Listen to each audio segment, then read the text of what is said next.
Greetings, welcome to Podcast Radio and Stuff. The boys are together. Yes. Kade sagcina ukurekhoda kanje sindawonye ne? We together. 100%. Why are we together? Hey, senzekile phela izinto namhlanje. Ukhozi limemezele ilineup yalentsha. Ukhozi olma wing. Olma phiko Ukhozi FM lumemezele ilineup yalo entsha ka 2025-2026. All right. Ngaphambi kokuthi singene kuyona ungakhohlwa ukusubscribe kuleli page ngoba uzohlezi uthola izinto ezimnandi. See Podcast Radio and Stuff, so subscribe to this YouTube channel and don't forget to like this video and share it. Kodwa into esithanda kakhulu mangabe nawe ucomment, usho umbono wakho kuzo zonke izinto esizokhuluma ngazo. Njoba manje sizokhuluma ngelineup ekade imenyezelwa ekseni kuhlelo lika Mroza noSiqemeza ku Ukhozi FM. Yes, Ntokozo Mcabaza singasichitha isikhathi. Elami igama nguNtobeko kaKhuluse. Lo Ntokozo kaTshapa. Sizokhuluma ngokushintshwa kwelineup yoKhozi FM. Asingene khona Ntokozo. Ishintshile vele? Well, mawubuko 6 to 6 phakathi nensuku ayishintshile. Okay. Ngicabanga abantu abaningi basuke bakhulunywa ngokushintsha kwelineup, basuke bebheka lapho belindele ukuthi ake sibone ukubani ozokwenza ibreakfast next noma u9 to 12 noma 12 to 3 or 3 to 6. Kodwa kulapho akuzange kushintshe. No, nami ngathi akushintshwanga. Kodwa baqinisile lapho ngokwabo ebekade kuxeka khona. Yes, nala kwakuvuleke khona ikhala yes. ngenxa zokuthi khona abangasekho noma abashiye emsakazweni. Kunjalo nje. So the reason we are saying that ekseni breakfast show isazoqhubeka sizwa amaphimbo afanayo 9 to 12 Lady D is going to be there. Yep. Midday kuya ku 3 King's Fiso noZimdola there. Yep. Ntambama uThatha uSelbeyonce uNqodube bazobakhona 100%. Mangabe sesijomba ke isports ne current affairs siye ku 8 to 12 ngawo khona phakathi nensuku. La khona ekungena ishow ethiwa ubusuku obuhle. Yes. Lolo hlelo belenziwa uSiyamhlongo. Kodwa siyazi ukuthi uSiyamhlongo ngenxa zeinkinga abhekene nazo nezomthetho akade engekho emoyeni for inyanga eziningi njengamanje. Yes. So ngicabanga ukuthi ukuqala kumele sikhulume ngakho lapho ukuthi Ukhozi FM azange li renew icontract kaSiyamhlongo ngoba asilizwanga igama lakhe limentionwa njengabanye babasakazi boKhozi FM. Yeah, kunjalo mfethu. From where I'm seated Ntobeko, it was the easiest way for masesokhuluma ngolimi le-management. It was the easiest way for Ukhozi to part ways noSiya. Yeah. Ukuthi balinde contract iphele, mayiphele contract bangabe besayivuselela. Now, i-question is ekuthenini abalaleli ba-happy yini bona? I don't know. Yeah. Kodwa ekugcineni kuyacaca ukuthi that's the position abaphathi bokhozi abakhethe ukuyithatha. Yeah, so ucabanga ukuthi abaphathi bokhozi ba strategizile bayibona lento ukuthi hayi masilinda nje kancane. We don't have to take him through any disciplinary actions. We're just not going to renew his contract. Yeah, nami ngicabanga ukuthi benze kanjalo nje exactly like that. But ke mhlambe mina ngokwami Ntobeko moving forward ukuthi ke sibheke ukuthi ubani abamfakayo manje. Yes. Kulo lahlelo si mhlambe masibuka umlando belikade lenziwa uvukile noNgcebo Mackenzie. Yes. Wasuswa wayiswa ku Sunday only. Wangabe salenza lona eliqale khona ukwenziwa uSiyamhlongo manje baletha abantu. Yes. So uhlelo libaleke kakhulu liyana oKhozi FM. Mobuka abasakazi abalenzayo lo liyahlelo kuba abasakazi asebemkantshubovu isikhathi esiningi. Yes. Ngoba noSipho Siqemeza ukwalenza. Yes. Ngiyakhumbula lo lakhe sifathe ihamba oKhozi wayenza. So uhlelo olukhulu kakhulu lo liya oKhozi FM. So lunikezwe insizwe sike saba nayo la ku Podcast Radio and Stuff uNkosinathi Mshengu. Yes, linikezwe uMshengu. From where I'm seated, ngiyakholelwa kuNkosinathi Mshengu ukuthi uzokwenza umsebenzi omuhle kulolahlelo. Ngaziphi izathu? One, uNkosinathi Mshengu uyi-journalist. Yep.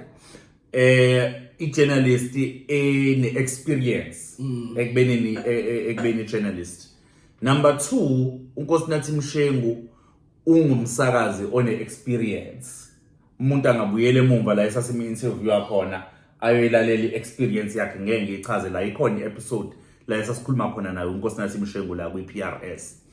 Then njengoba enale experience anayo lo lahlelo lidinga experience lidinga umuntu okwazi ukudrive i-content because li involve uku-interview abantu li involve uku-engage nabalaleli so akulona uhlelo nje olufuna please ungizwe kahle elifuna your top 20 kind of a radio presenter.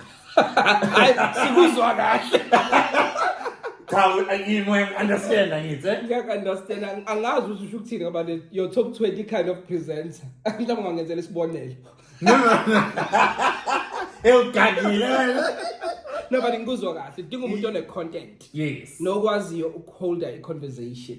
Yes. Nokwazi ukubuza imibuzo, you know, you can do follow-up questions, interviews. planned questions, proper follow-up questions. Yeah. So uNkosinathi Mshengu into akwazi ukuyenza leyo kahle kakhulu. So ngiyakuvumela, I have no issues. Angizange ngimcabanga ngale nkathi ngicabanga abantu abangayilenza lo liyahlelo ukuthi yobani. Bengilokhu ngibuka labade bebanjiswa ozama magic ukuthi ngenzeka bafake oyedwa wabo.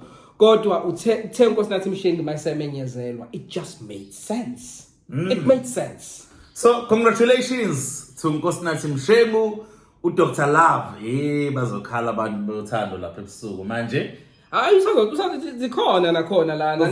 Yeah, ngithi uyakhona nodokotela khona lana so sizoba khona content ethi ayibe kanjani. Okay, yes.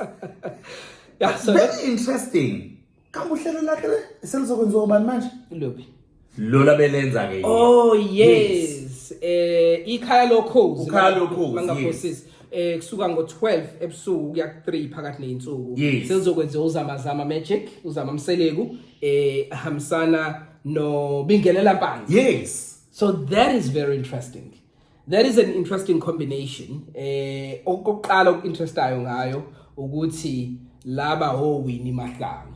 Bobabili. Yes. Masithi Winnie Mahlangu sisho ukuthi bawina le competition yokhozi iWinnie Mahlangu female presenter search competition. Bobabili ngama seasons angafani. Yes. So ukhozi laba talent abalitholayo noma abalitholile kwiWinnie Mahlangu presenter search competition seliyasebenzisa and uyabona abanikezwa ama shows amaningana. Yes, ngabe ukuthi asebusuku kodwa isikhathi sokuthi indlela ukuthi bayikhulise nabo njengabasakazi. So ngicabanga ukuthi ithuba elihle kakhulu for both uzama Mseleku kanye noBingelela Mpanza. So I'm excited to see ukuthi bazokwenzani kuyikhaya lokhozi. Interesting part ukuthi labasakazi bobabili banama strong characters. Okay? Yes. Bobabili banama strong characters. Bazo co-hostiswa ebusuku. Yes. Bobabili. Yes. Ekuyinto engajwayelekile during that time of the night ukuthi ku co-host. Now benama strong characters bobabili ukuthi sifuna ukuzwa thina ezabalaleli ukuthi lama characters aba strong mabili azokwazi nokuthobelana ube ne smooth working relationship phakathi kwabo ohlelweni. We understand kungabe nomsakazi ozama ukugqiba omunye umsakazi noma engathi uzamayo ogqiba omunye umsakazi. When i-management yabo ezohlala phansi nabo ibatshela ukuthi ithatha iphi direction ikhona any first voice noma ayikho. Ngicabanga ukuthi i-programs manager yona ezohlala phansi nabo noma ama voice aba equal emoyeni.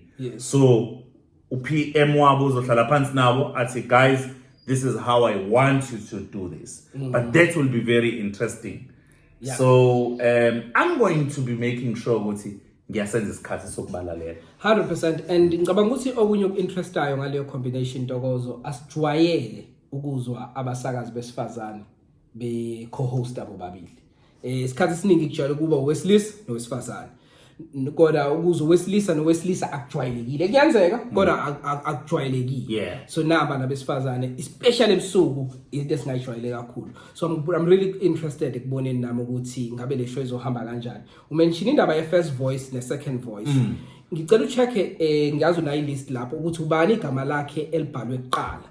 so kungenzeka kube yi50-50 ngoba phela ngeke abhalwe omabili kanye amagama kodwa isikhathi esiningi mawukuthi kukhona ozoba yi-first voice kuwe masithi first voice sisho kuyena ophethe uhlelo omunye usuke ezolekelela kuye kuqalwe nge-first voice ngicabanga ukuthi uzaba Mseleko kuqalwe ngayo yeah so la kuthiwa Zama Mseleko and Bingelela Mpanza so mhlawumbe ukufakazela lento oyishoyo mangibuka iBreakfast show kuthiwa DJ Sigqemeza and Mroza Buthelezi uyabo magiwa ku12 to 3 kuthiwa Sifiso Sibiya and Zimi PBL masiya kwi-drive kuthiwa Tjatha Ngobe and Selby Mkhize yeah yabo so kule oyibuzayo nje kuqalwe ngoZama Mseleko yeah okungenzeka ukuthi uma ukuthi khona first voice kuzoba uZama Mseleko kodwa uma ukuthi bayalingana futhi phela kumele baqale ngoyedwa wabo ngeke bawabhale omabili amagama kanyekani so nje ubala nabanye uSipho noMroza angazi ukuthi ubalo yi-first voice bano yi-second voice kodwa uma ukuthi bayalingana kumele baqale ngoyedwa wabo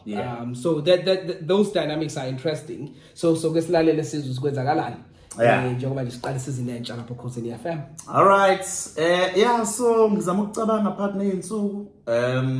Yeah. No, I think mina ngijahe ukuthi siye lapha kwi-weekend. Ngicabanga ukuthi la khona kwenzeka khona ama-changes amaningi. Isizathu esidale lokho ngoba ziningi inhlelo ebeyingana yabasakazi for one reason or the other. Yes. So ngicabanga ukuthi uhlelo sizoya kulona nje siye kusikiya ngengoma. Yeah, kusikiya ngengoma siyakhumbula ukuthi emva kokuthi kudlule uBK may his soul rest in peace ukhozi lulande uTjatha ukuthi azosebenza noBingelela on that particular show. I didn't see this one coming, I have to be honest. I thought ukuthi bazomiyeka uTjatha aqhubeke. That's what I thought. Me too. Even when I was doing my games ngiwu-prongs manager wakhona angizange ngilithini simply because uTjatha introduced kuKhozi FM as ngesikhathi enza uMaskandi futhi umsakazi understanda uMaskandi so kufanele ngincome mangabe uProngs manager sishaye ngesurprise lesingayilindele so kuza ke laphana uVusizwe umfokalanga insizwa esiyazi laphana ku TV igqoka amasudu amahle ifunda indaba yena uzayo uVusizwe langa akaqala ukuba sokhozini uphinde ibuya kanti futhi umsakazi osebe umsakazi isikhathi eside kakhulu uyintatheli well befunda indaba I'm not sure if he's a journalist by profession kodwa befunda indaba ufunda indaba futhi aphinda abe umsakazi kuJozi FM enza wona uMaskandi so ngicabanga ukuthi babheka babona ukuthi nanga umuntu ongakwazi ukuqhubeza uhlelo ngoba phela uTjatha sikhumbula ukuthi uyangena phakathi nezinsuku ubese nama shows awu 6 so ngokubuka kwami ukhozi zama ukunqanda lokho kuba ngimbono ongena phakathi nezinsuku aphinda angene la ngeweekend bekuTjatha kuphela bekwenza lokho ngicabanga ukuthi lizama ukunqanda nanokuthi nakuyena ezomsakazi uTjatha is a huge brand being a huge brand I believe ukuthi uyagiga kakhulu ngama weekend so ngokwami from where I'm sitting I think bekumaka ekwenzeni iextra money ukuthi fanele abe nomunye 3 hours futhi out dedicate radioweni ngeweekend I know ukuthi umuntu umsakazi before agige but once igama lapho usulakhile there is a lot of money behind ugiga so mina ngokwami ngikubona kuyiblessing kuTjatha being the brand that it is ukuthi is going to have a Saturday because can you imagine if une gig kwaNongoma which is 4 hours away from Durban uphinde ube neshow eThekwini we understand you know le gig onayo akuyona le gig ekuthuzo busakazela khona we understand so I think weekend uyayidinga to himself to make that extra cash 100% I completely agree so uVusizwe la ngizobahambisana noBingelela khona la ku 9 to 12 usikiya ngengoma so bazange bamshintshe uBingelela so uBingelela stays on well done to her. It means she's doing a good job. Abaphathi bakhe bajabulile kakhulu ngaye. So well done to her. Now isikhathi sokuthi sibukeke iflavor ezo-edwa uVusizwe la ngokuthi izowuthatha ke manje usikiya ngengoma iyobeka kuphi. Remember usikiya ngengoma ngingasho ngithi it's a flagship show yakuKhozi FM. Mawuyilanda nje emlandweni from this ikhathi zobhodloza kuze kube imanje ezinye zeinhlelo ezilibele zikhona zime njalo we understand kuKhozi FM so akulona uhlelo elinikezwa noma ubani Yeah, 100%. Uthe abaphathi ba happy ngobingelela. Umbuzo omkhulu ukuthi abalaleli bona bathini.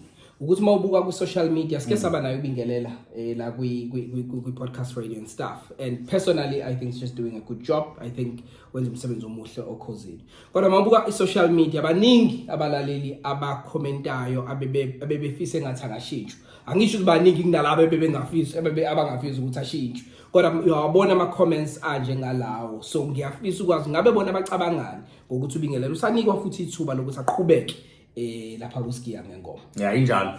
You see ama negative comments ahleze vele emaningi.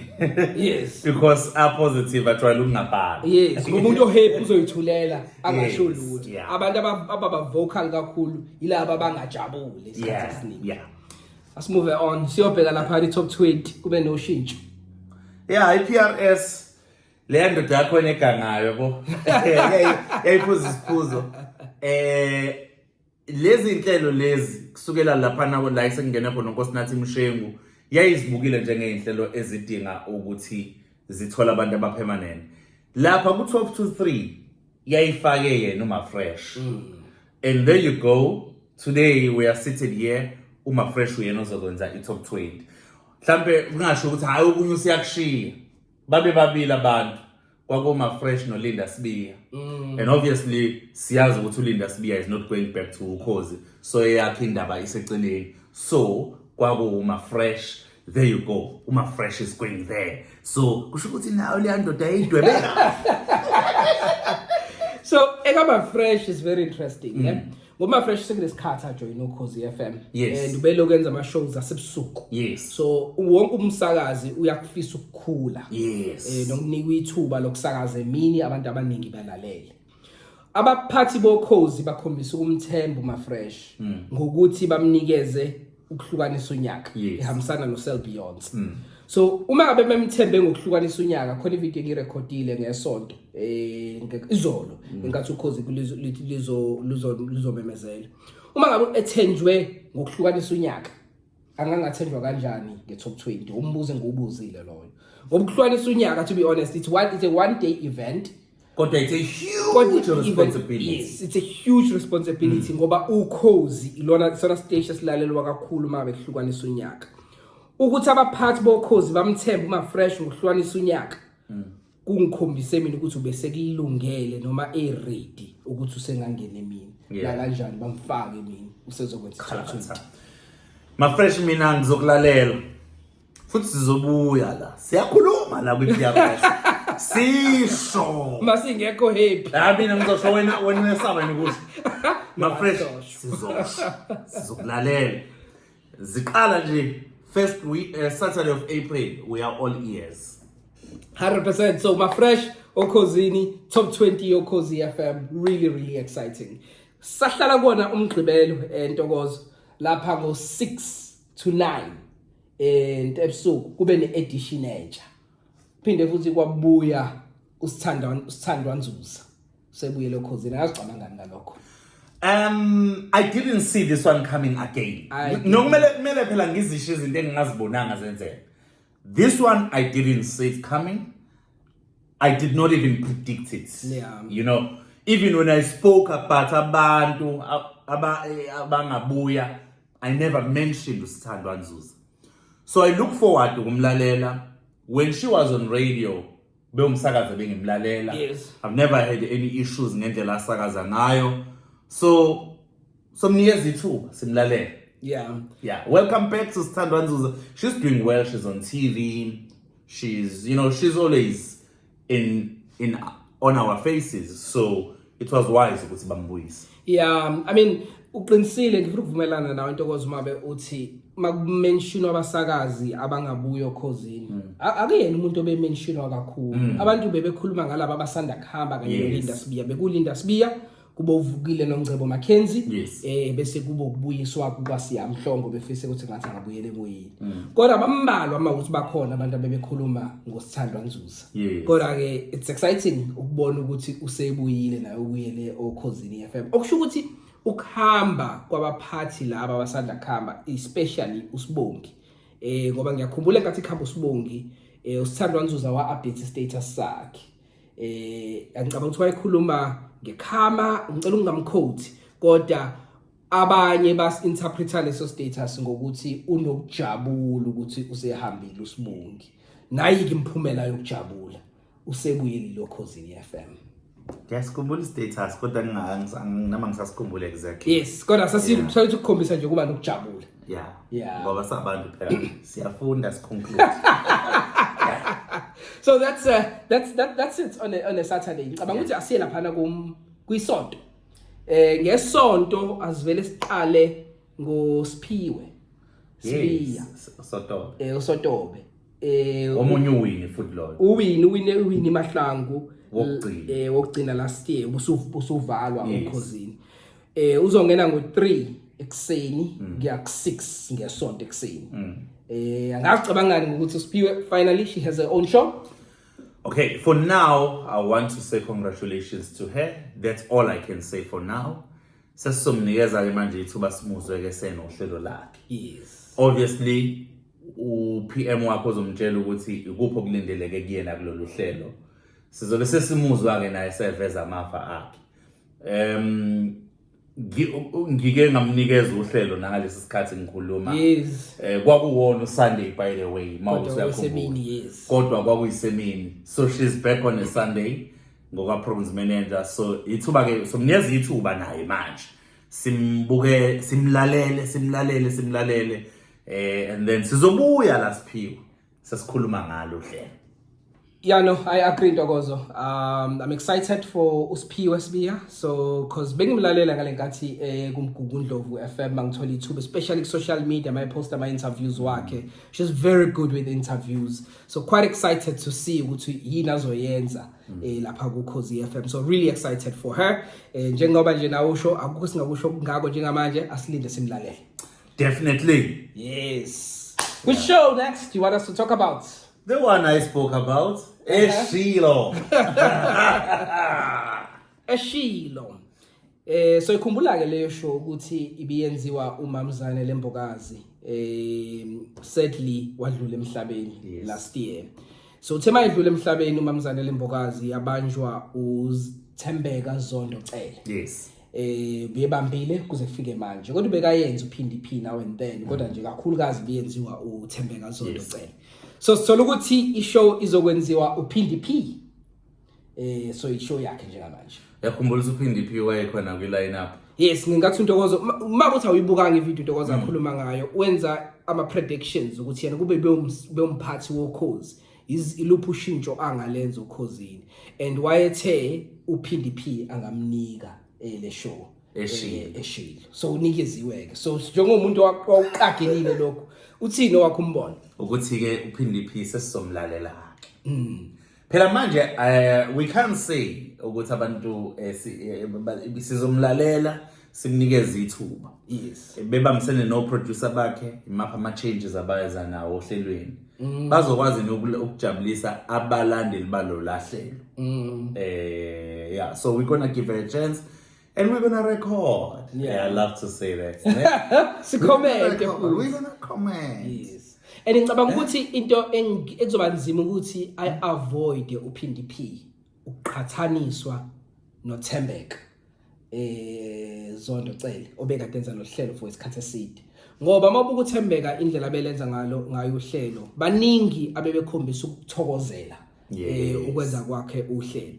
Sonke besazi ukuthi ubambile kuleli hlelo kodwa mawubuka ama comments ku social media ngakhumbula nje kule sonto esiphuma kulona ngesonto olobe programs manager walo uKhosi uPhel Maseko Binqosi ube postile nje ku social media ukuthi ulalele uThembeka Zondo emncoma ngendlela enza ngayo ngalo hlelo okukhombisa ukuthi baningi abanye abantu abebe enjoy show beke enjoy show kaThembeka. Her approach to radio is very interesting, so I was really enjoying that show. So kuzoba nzima ukungaqhathanisi ukuthi ngendlela benza ngayo uThembeka uzokwenza kanjani uPhindi kodwa ngicabanga uPhindi ngoba sekuhlelo lwakhe kungenzeka ashintshe izinto amanye ama features akhona njengamanje kungenzeka singawaboni alandelayo ngoba uThembeka uqhubeke nje la ayishiye khona uMamzane Lembokazi. I agree with you. uThembeka did a stellar job.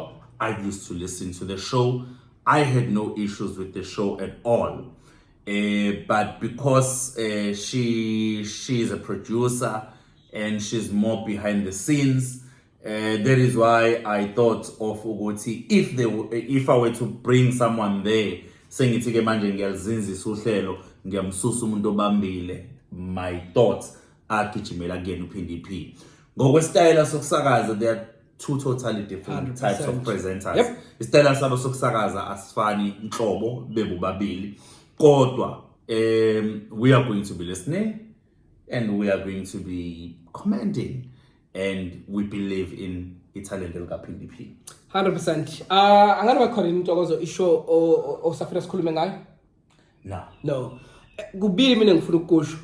Okokuqala kunabasakazi abawu3 ababuya kabili ngosuku. uMamkhize Mamkhize Ndlovu uyafika ekseni ngoSonto aphinda ngene ntambama mesezokwenza iJazz. uLihlophe ngomgqibelo uyangena ekseni aphinda ngene ntambama ngo9 to 12.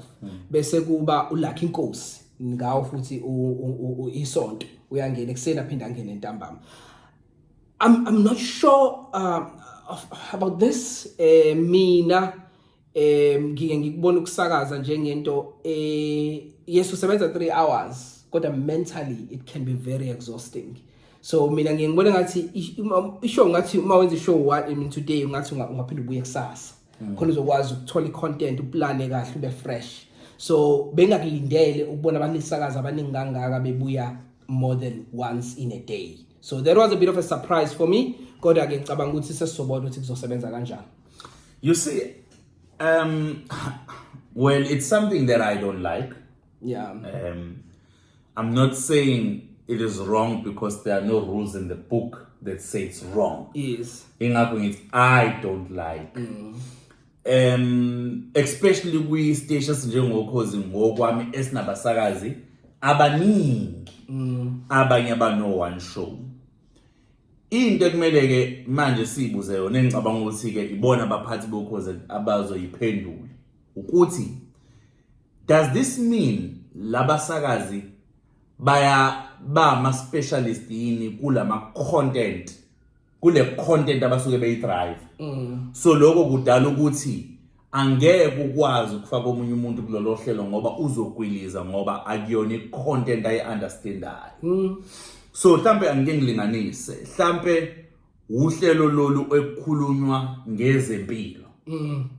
Therefore sifaka uNtokozo ngoba uNtokozo uprovile ukuthi ezempilo uyayi-understand, mhlambe futhi kwi-previous life yakhe uke waba umhlengikazi. Yes. Noma uke waba udokotela.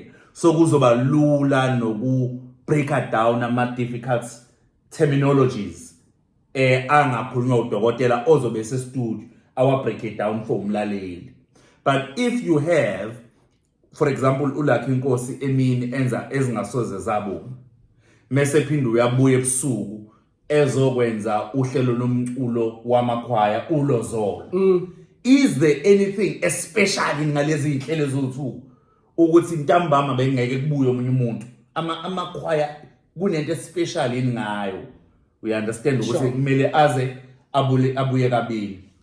Uma sikhuluma ngohlelo lenzwa ngoba ngifuna ukwenza ama example awu2 because I'm not targeting a particular presenter.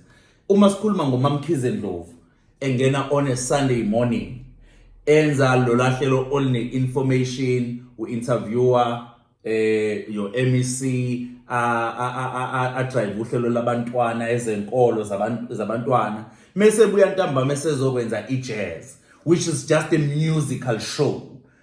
Are these shows adinga yini a special type of a skill? It's not a question for me to answer. It's the programs manager. Yeah, those are some of the I agree with you. I completely agree with you. So ngicabanga ukuthi inye nje izinto mina enginotisile and uqinisile ukuthi kumele ukuthi sikhona izathu esidale ukuthi abaphathi benze kanje. Isiphi ke leso sizathu asazi. Kungenzeka ukuthi lokho kushoyo ukuthi maybe some of these shows adinga abantu abaspecializeayo and ibona kuphela abe bengakwazi ukuzenza zombili ekseni nantambama. Ngithe izimbili izinto engifisa ukukhomenta ngazo. Okugcina sesirepapa nje. Lapha ku prime time akuzange kube khona ushintsho. Umbuzo uthi isiphi isizathu? So uma ukuthi ubuka le video awuzange uyibuke la ngeke ngirecordile izolo. Isizathu esithe so esisibonayo thina ukuthi sidala ukuthi ukhozi lingashintshi. Ingoba abaphathi abakhona njengamanje babambile. So njengoba bebambile nje abaphathi kuba nzima ukwenza ushintsho olupermanent ubambile. Ngoba uma ngabe ungekho permanent so wenza kanjani ama changes and a long term effect, especially with prime time. Ushintsha ingqikithi basically yomsakazo kungaba nzima. So that's why I think singalibonanga ushintsho lapha ku prime time yokhozi. Then umbuzo uthi ngabe luyadingakala yini ushintsho ku prime time yokhozi? We had uMakhosi Khoza here wathi yena cha. Mina wami umbono uthi yes. Uyadingakala ushintsho. What do I mean by that? We need some new blood.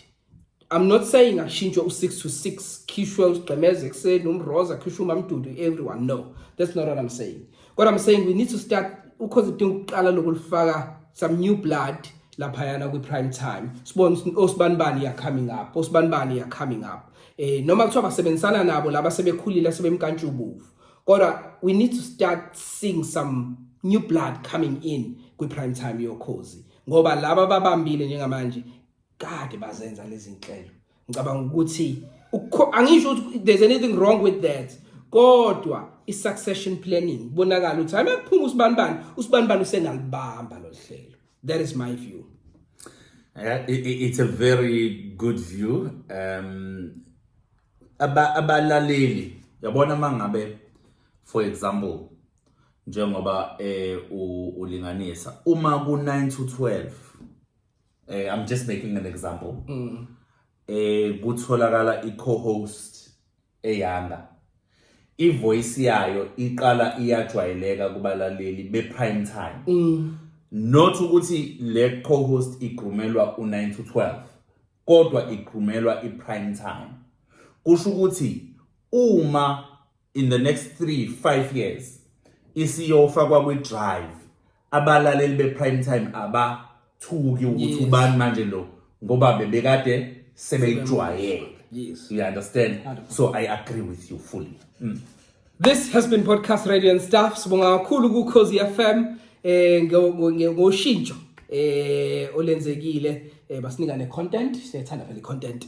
Sibafisela inhlanhla Ukhozi FM enyakeni omusha. We are excited ngeline up yabo entsha noshintsho lenzakalile la kwenzeke khona ushintsho noma ukugcwalisa ikhale beyivulekile. So we're looking forward to see ukuthi ngabe basiphatheleni kulonyaka esoqala njengamanje. Le Podcast Radio and Stuff sicela ukukhumbule ukusubscribe kumahala awukhokhi ngisho cent, ucomment kuyona le video, uyilike i video uphinde uyishare nabangani bakho nabathandi nje bokhozi. Mhlawumbe nawo ama group nibiza ngabathandi bokhozi ayifakeke le video babone ukuthi sithini nabo bashawa bombono.